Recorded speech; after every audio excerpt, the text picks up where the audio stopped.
gendarme vient d'être acquitté, il vient d'être reconnu irresponsable pénalement de ses actes. Rappelons qu'il avait tiré mortellement blessé sur un jeune homme de la communauté du voyage, un gitan de 27 ans qui tentait de s'échapper de garde à vue. Alors évidemment, c'est la colère, c'est la douleur pour la famille de la victime. À l'intérieur de la salle d'audience, à l'énoncé du verdict, il y a bien un cordon de CRS pour essayer de canaliser, mais ce sont des cris qui évidemment s'échappent des bancs des parties civiles. Injustice, assassins, ils sont beaux les gendarmes, voilà ce qu'on a entendu. Et puis les larmes évidemment qui coulaient sur les joues de cette famille de la victime. Ils sont tous habillés en noir, ils sont tous venus avec une photo de Joseph Guerner sur leur t-shirt. Et puis on peut dire en fait que c'est surtout la douleur, la colère de cette famille que l'on retiendra.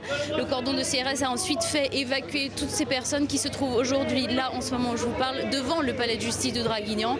On vous en dira un peu plus dans les prochaines éditions. Justement, Pauline, je ne sais pas s'il est possible de tourner la caméra. On entend beaucoup de cris derrière vous. Ce sont bien les familles qui sont en train de manifester leur mécontentement, c'est cela ?